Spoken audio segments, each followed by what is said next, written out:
Hello everyone and welcome to our first YouTube live stream. Thank you for tuning in to the Teacher Trainers Not Too Far. So someone said that teaching speaking is not as easy as I thought. No, actually, teaching speaking is not simple. Actually, teaching in general is not really simple. One of the things about teaching speaking that makes it kind of difficult is that speaking is a productive skill. Some people call it active skills, some people call it productive skills. But the thing here is that the effort and all the work needs to come from the students, right? So if your students are not in the mood for talking, or they're too shy, or they don't have enough kind of vocabulary to speak, it becomes very difficult.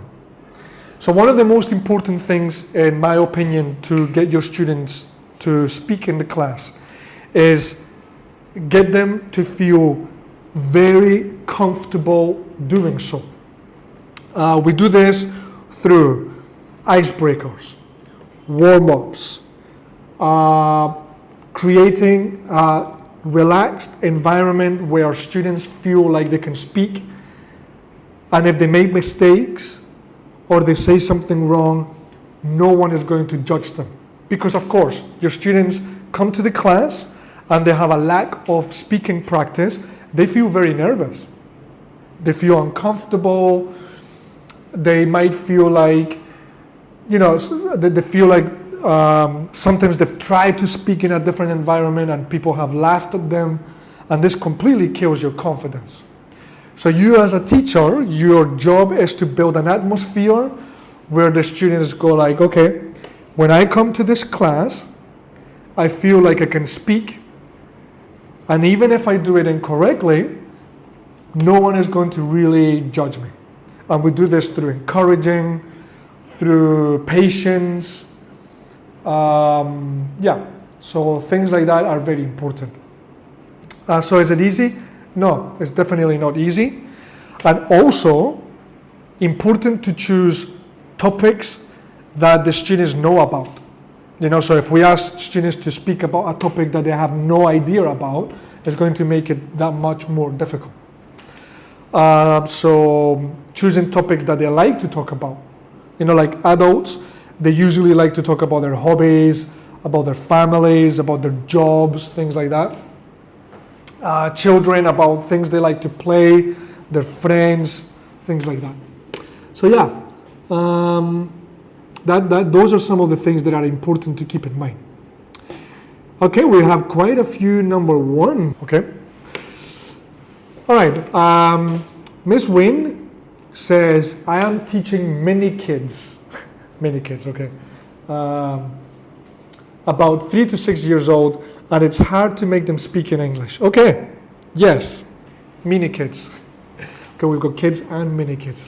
So when you're teaching students who are 3 to 6, 3 years old, they're very young, very, very young. If you think about it, can they even speak in their mother tongue?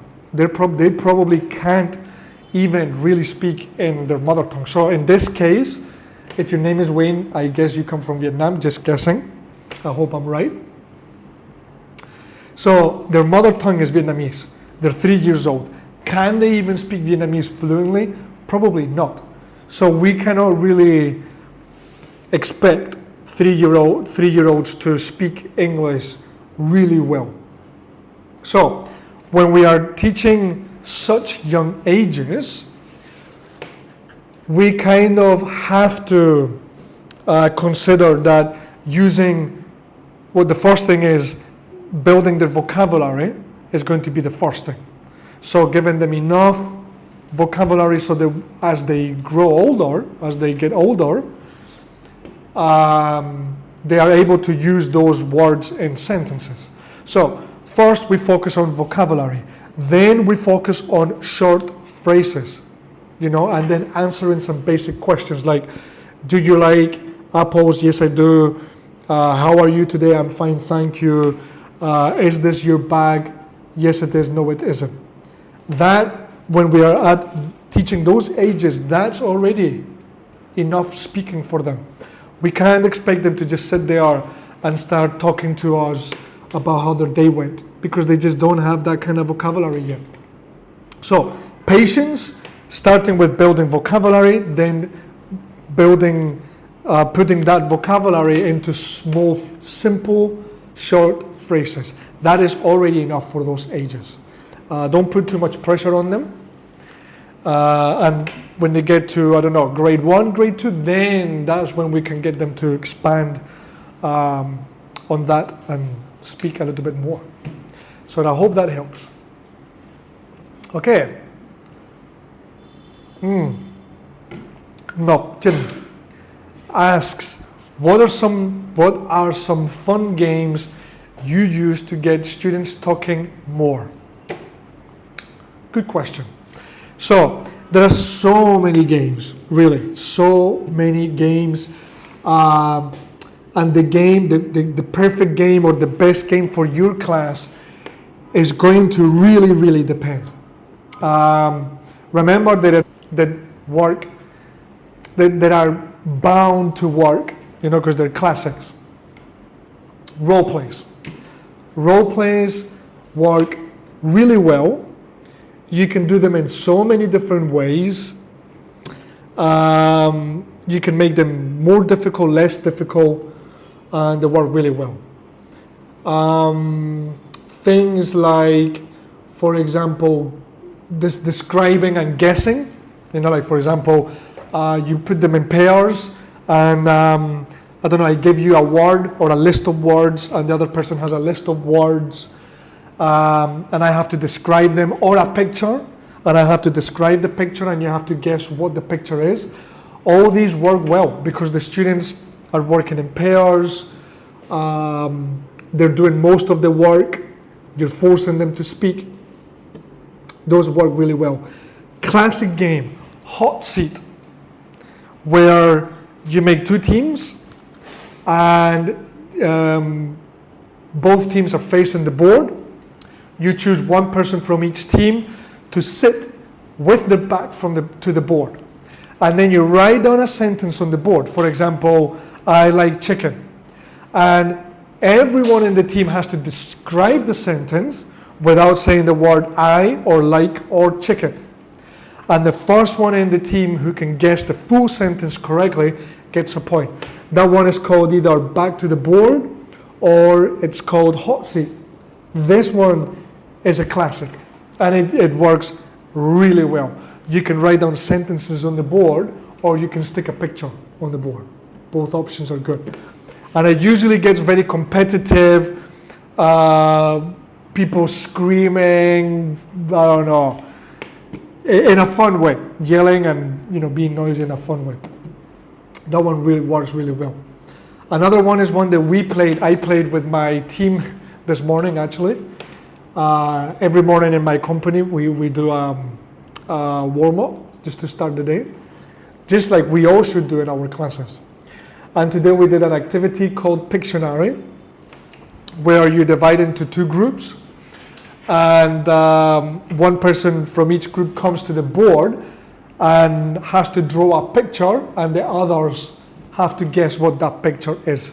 Pictionary, works really well because if your drawing skills are not really good, you end up, I don't know, just drawing something that looks really weird, and people are like, what? How is that a cat? How is that a house?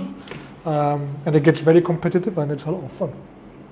So there are some ideas, but remember, do check the videos on our channel that are related to speaking activities, because we've got loads, and they're loads of fun. Okay, we have another question from someone called Vince. Hi Vince, thank you for your question. So Vince says, hello, I'm Vince. Hello Vince. I want to ask how to encourage students to speak at length. What I guess you mean is how to get students to not just answer short questions, right? So for example, if you ask them like, what are your hobbies? And they just say something like, I like swimming. when what we expect them to do is to go like, well, my hobbies are swimming, which I do on the weekends, and I started da-da-da-da, right? So we expect them to speak using full sentences, but rather they just keep it simple, play it safe, and just answer really with a really short answer. Well, a couple of things that happen here. One is that we need to be careful how we ask them, because we need to, instead of asking something like yes or no questions or closed answer questions, we need to try and shift our questions to more open-ended questions. Like, for example, describe your perfect job, for example. If I ask you that question, then I'm asking you to give me loads of details about a job that you like, right?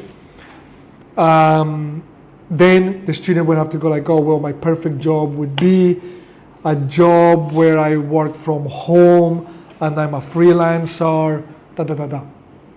But if I ask that student go like to say like, what is your favorite job? Then they can easily just go like, YouTuber. And then you have to go like, yeah, but you know, what kind of YouTuber? Gaming. Okay, but what kind of games? And then we have to ask a lot of follow-up questions. That's the problem. So we need to keep them as open-ended as possible. That's number one.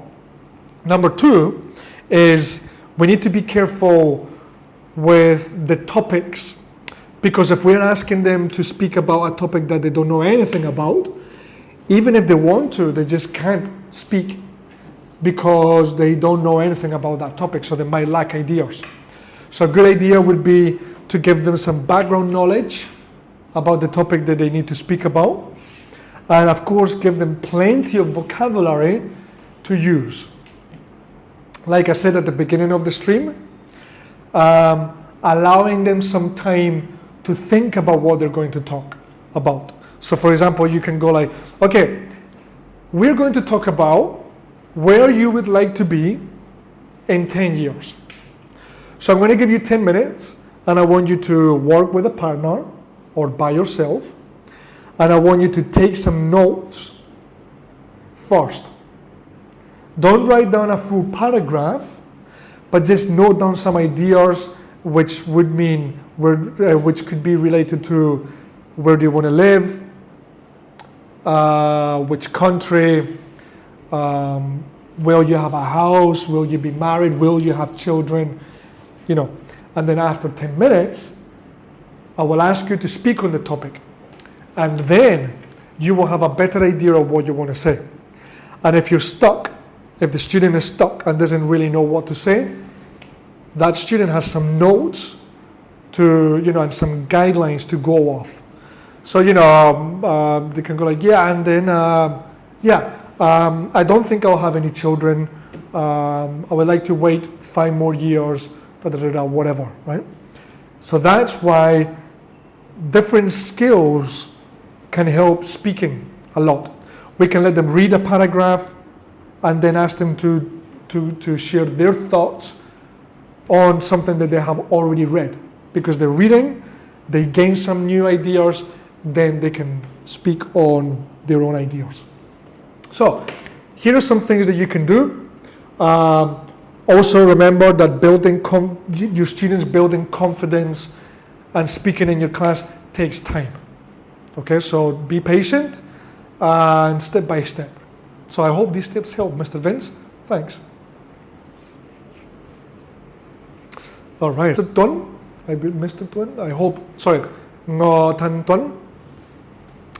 I hope I said that right. Sorry if I haven't. We have, I love role plays. I'd give my students the information of the character, then I let them speak based on the situation. It always brings me and my class a lot of fun and excitement.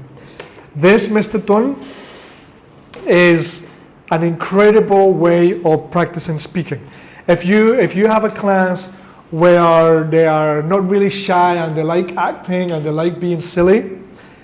These can be so much fun, really. They're just amazing. So if you're teaching high levels, or you've got students who can already speak English fairly fluently, let's say intermediate level, here's something that I like to do. Something called spontaneous role plays. So what I do, I put them in, say, for example, groups of 3, right? And then I go group by group and I give them 3 random characters. For example, a waiter, a reporter, and a personal trainer. And then I give them a situation. For example, talking about their wives. And then I give them a place in Japan. And then they have to come up to the front, and without saying who their characters are, or without saying where they are or anything like that, they need to have a conversation hinting what the job, place, and situation is for the others to guess.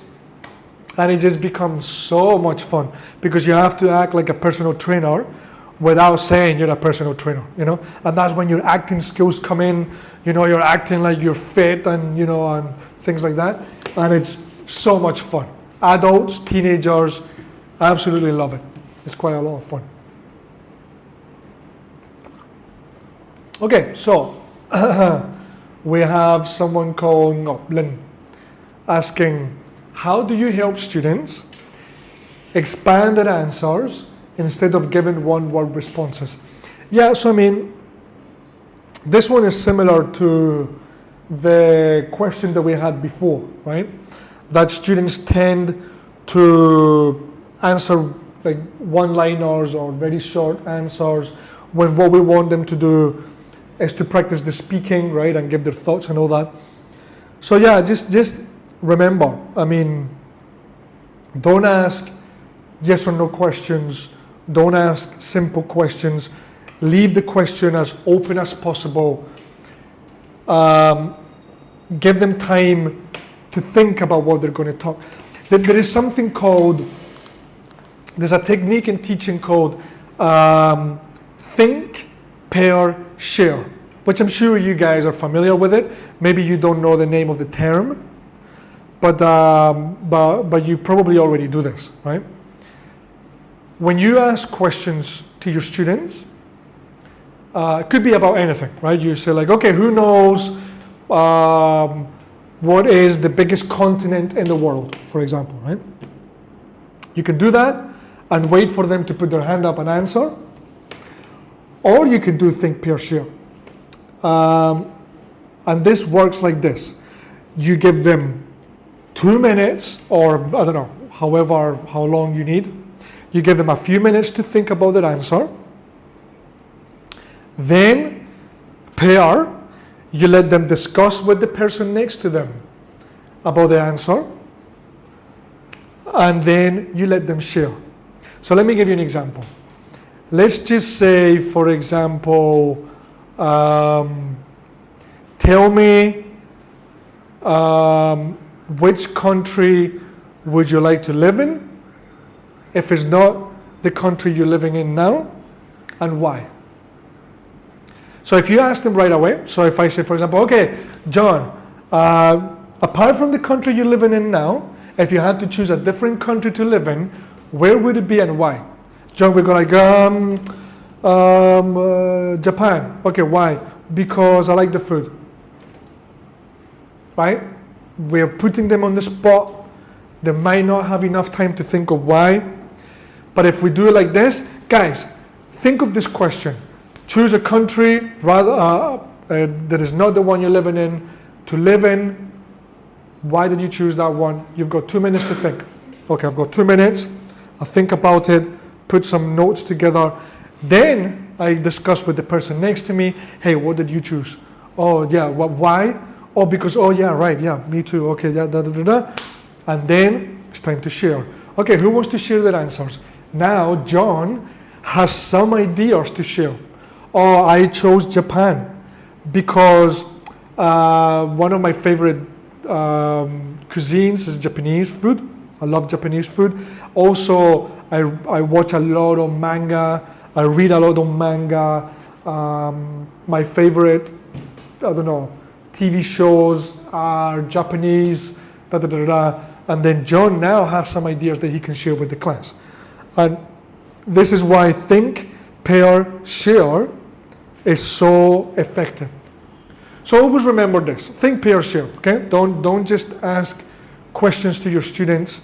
If you want them to give you extensive answers, let them think first. So there you are new to teaching or things like that, so keep them coming. So we've got someone called Nyum Nguyen. I hope I said that correctly. If I haven't, forgive me. So it says, how often should we focus on pronunciation during speaking practice? Great question. Such a good question. How often should we focus on pronunciation? Well, here is my answer.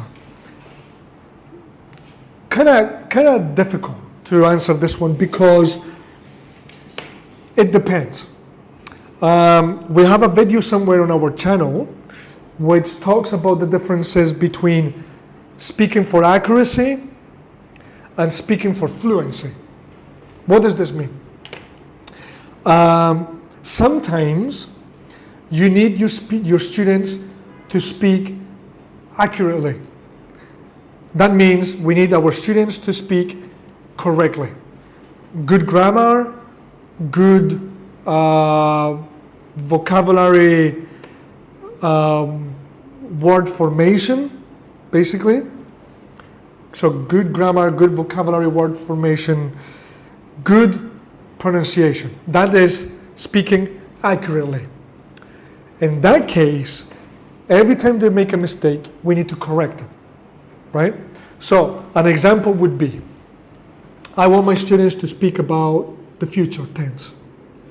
So I start my lesson by giving them some vocabulary and some grammar structures that they can use to talk about the future.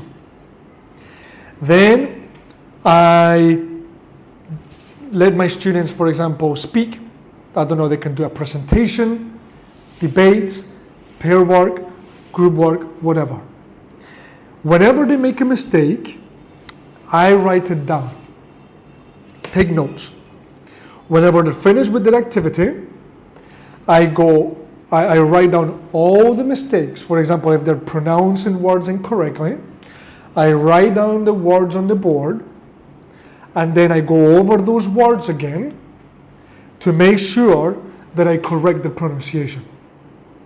That is very important when we are when we want our students to speak accurately. Some other times, we just need our students to speak. That's the most important. We just need them to talk, to build confidence, to build fluency.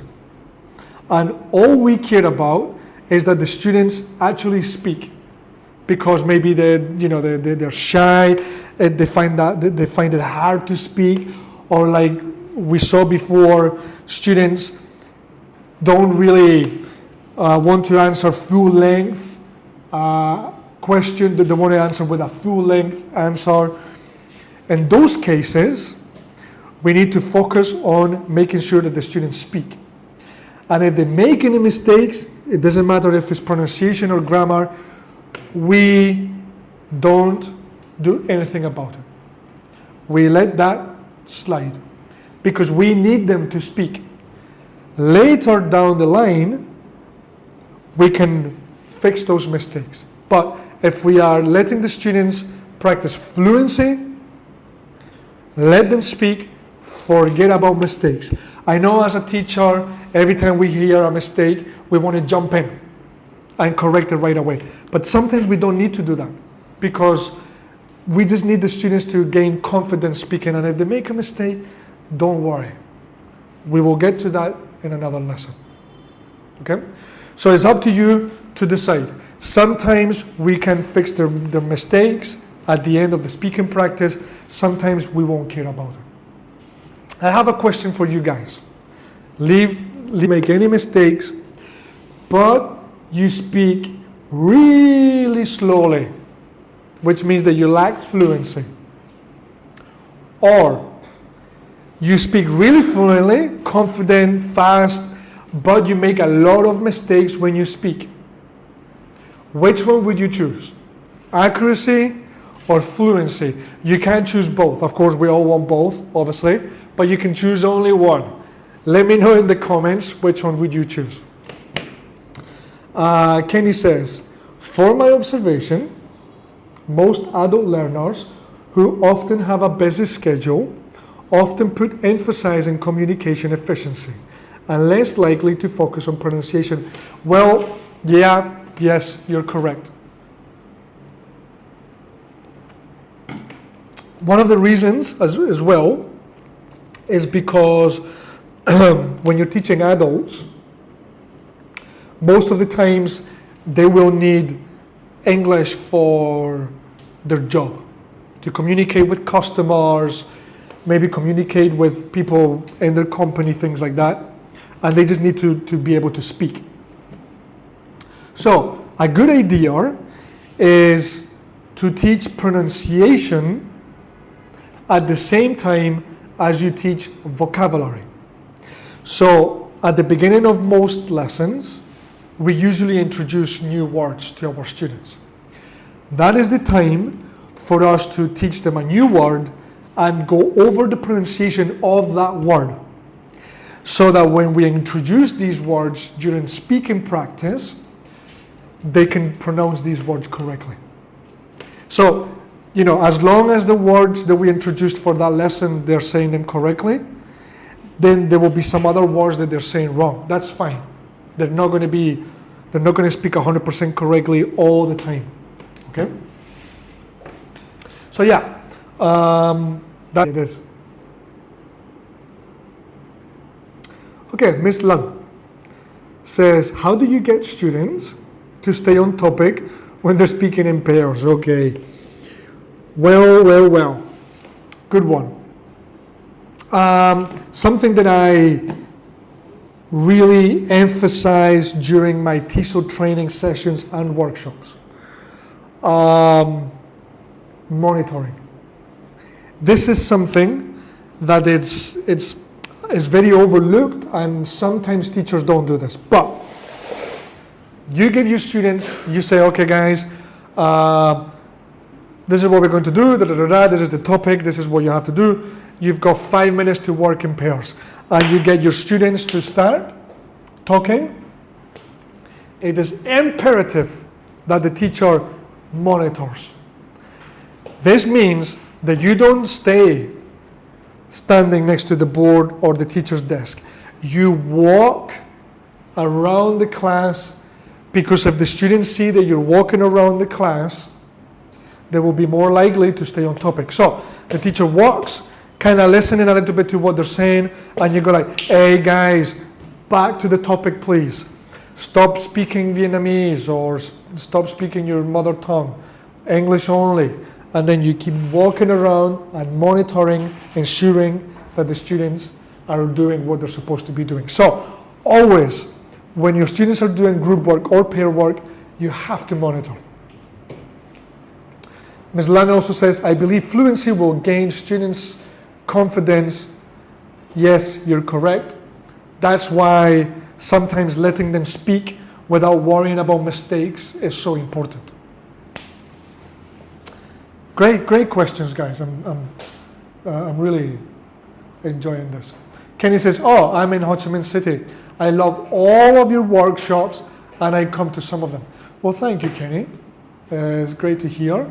I truly appreciate that, and I hope that you continue coming to many more. Thank you for being here today too.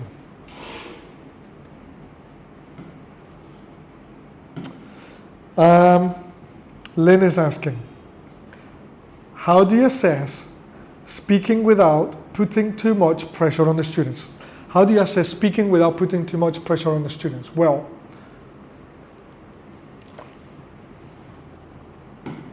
I mean, there are many ways of assessing speaking. When we think of assessing, we think of an exam, pretty much, like a test, where the students sit in front of us and we test their speaking skills. That's what causes pressure. But there are many ways of doing it, right? So we can, for example, come to the class and do speaking activities about certain topics, encouraging the students to use certain vocabulary, and simply as teachers observe. See how they're doing. Take notes without them knowing. So we go around and we go like, okay, these guys make a lot of mistakes with past tense structures. Past tense verbs, past participles, all that. So then you can go like, okay, now I know that I need to put more emphasis in going over the past tense a little bit more. And now you're assessing your students without them knowing. And that is a way of them being assessed without knowing that they're assessed, that they're being assessed, which it doesn't cause any pressure at all. So yeah, observing, taking notes, all that is what teachers should be doing most of the times, if not all of the times. So there you go. Good question, Lynn.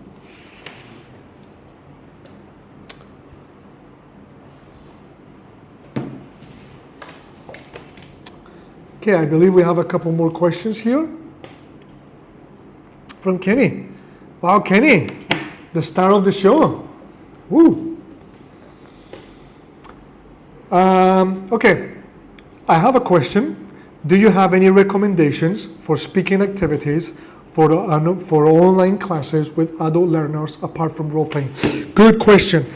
Before I forget, this Sunday we have a workshop which I'm going to leave the link in the comment section, okay, for you guys in case you want to join. The workshop is about activities for the online class. Okay, so here I will be sharing some ideas on how to practice different skills online. Okay, because remember, even if we teach online, we can still interact and do loads of different activities. So,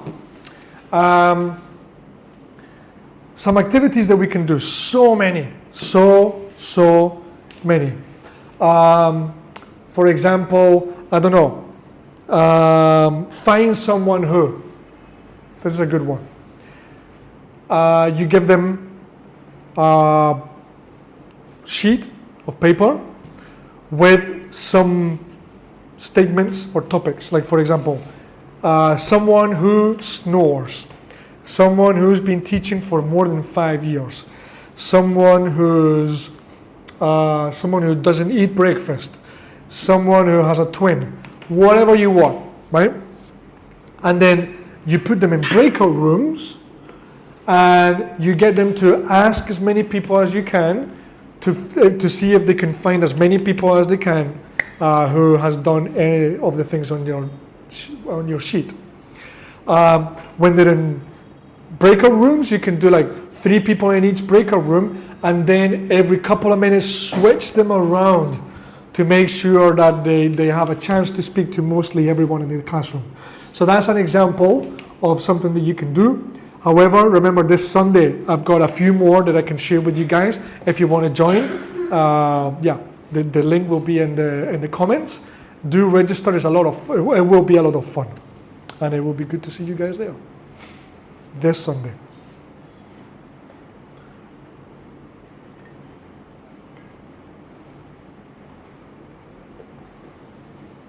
Okay, last question, I believe.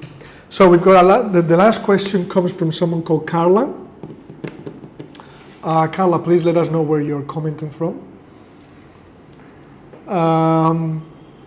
So Carla's asking, do you have any tips on how to handle mixed ability classes during speaking tasks? Wow. Great,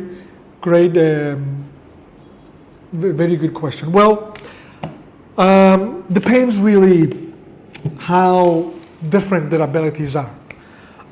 Really, in a class, you will always have mixed abilities, but it's important that their abilities are not too far apart. Because if they are too far apart, then someone is not in the right class. And then you need to kind of reassess that and put them in the right class. That's the first thing. Now, if their ability is not that difficult, if their ability is not that far apart, let's just say, for example, from pre-intermediate to intermediate, then you've got two options. You can put all the weaker students in one group and let them speak with people who are in the same kind of ability category, and then the other ones who have stronger English in another group, so that you can kind of help a little bit more this team and things like that. So that's one way of doing things. Another thing is the ones with stronger English, you can give them different roles in their groups. So for example, they can be the one collecting the ideas from the others in the class, right? Like, okay, share your ideas. You will be in charge of writing the ideas of your groups, so that the one with the stronger ability can go like, okay, what is your idea? Yeah, okay, how about your idea? And then you can give them different roles to ensure that everyone kind of participates equally. Because if not, you've got the stronger one kind of taking over, and then the ones with kind of weaker English level not really doing much. So yeah, these are a few things that you can try. Thank you, Carla, for your comment. Hopefully, and it's free, so why not? Guys, this is the end of our live stream. I just want to say thank you for all of you guys who tuned in, interacted with me. Thank you for your comments. Loved them, loved your input and your questions. I'm looking forward to the second one. And guys, stay healthy, happy teaching, and I will see you guys on the next one. See you guys. Thank you.